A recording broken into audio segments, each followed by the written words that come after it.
Le continent to africain. live with us, the European dream. Good friend of Taiwan. Europe Matin. La revue de presse internationale sur Europe 1, direction la Chine, avec vous Sébastien Le Belzic. Bonjour. Bonjour. À la une des journaux chinois ce matin. Alors à la une de l'actualité en Chine, une rentrée des classes inédite depuis 3 ans et le début de la pandémie de Covid-19.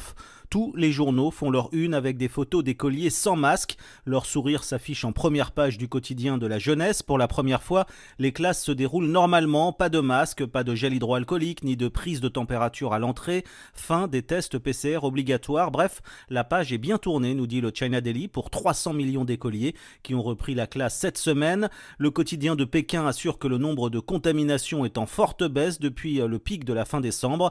Il faut dire, rappelle le site internet Sina, que 80 à 90% des gens sont déjà tombés malades en Chine depuis la levée des restrictions sanitaires il y a 2 mois. Nous voici maintenant aux États-Unis avec vous, Alexis Guilleux, les gros titres de la presse américaine. Eh bien, c'est la colère à East Palestine, une petite ville d'Ohio où un train a déraillé il y a 2 semaines. L'incendie a duré des jours et les produits chimiques contenus à l'intérieur se sont répandus dans l'air, le sol et les ruisseaux, explique le Wall Street Journal. Après une évacuation, les habitants sont revenus et certains disent avoir des maux de tête et des difficultés à respirer. Désormais, l'anxiété et une profonde méfiance règnent à cause de messages confus des autorités.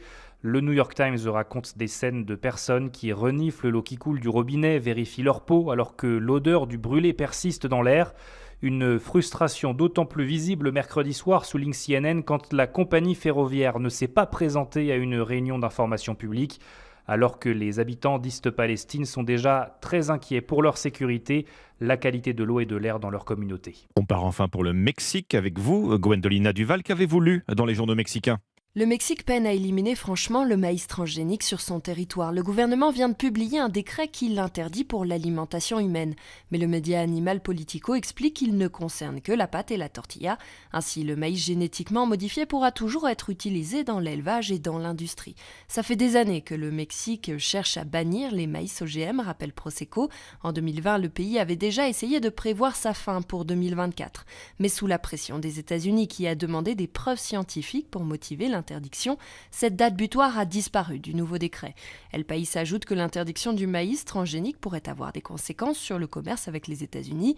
Le Mexique est son principal acheteur, un marché qui représente 5 milliards de dollars. Merci Gwendolina Duval, merci à nos correspondants, 6h55. Vous êtes sur Europe